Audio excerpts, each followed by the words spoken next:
komunitas bangsa Dayak, biasa disebut budaya ngayau. Pada masa kolonial, bangsa Dayak juga turut berjuang dalam mengusir penjajahan Belanda dan Jepang.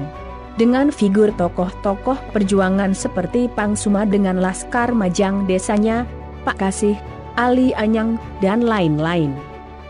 Dilanjutkan pada masa kemerdekaan, bangsa Dayak juga ikut andil dalam perjuangan mempertahankan kedaulatan Negara Kesatuan Republik Indonesia, dengan figur seperti Amji Atak dalam Operasi Trikora di Irian Jaya dan Operasi Dwi Kora di perbatasan Kalimantan.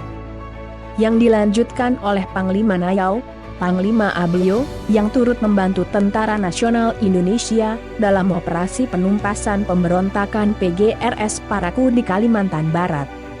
Namun, setelah kemerdekaan tercapai dan kedaulatan Negara Kesatuan Republik Indonesia mampu dipertahankan, andil perjuangan bangsa Dayak seperti terhapus dan terpinggirkan saat rezim Orde Baru berkuasa.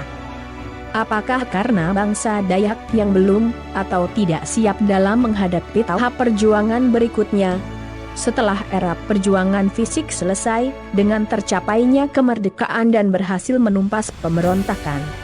Apakah juga karena sebagian besar masyarakat Dayak lebih terlena bermain aman di bidang budaya, serta lebih suka pulang ke Pelaman dan Tembawang masing-masing daripada ikut bertarung untuk turut berperan dalam pembangunan yang bergerak di kota-kota sebagai pusat perputaran dan pertumbuhan ekonomi.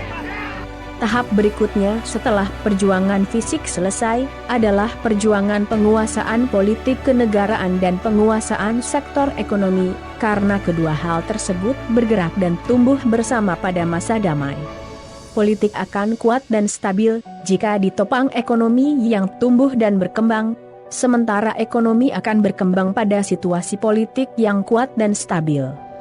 Sebagai ilustrasi, di tingkat nasional pada sejarah perjuangan kemerdekaan, Jenderal Besar Panglima Sudirman dan para pejuangnya fokus melakukan perjuangan fisik, berperang melawan dan mengusir penjajah. Sementara Soekarno dan Hatta, serta para intelektual Nusantara fokus pada perjuangan politik, membentuk sebuah negara dengan gerakan politik kenegaraannya. Sinergi perjuangan fisik dalam perang gerilya dan perjuangan politik kenegaraan yang akhirnya berhasil membentuk Negara Kesatuan Republik Indonesia. Perjuangan fisik akan berhenti secara alami setelah arah perjuangan kemerdekaan dan tegaknya kedaulatan negara tercapai.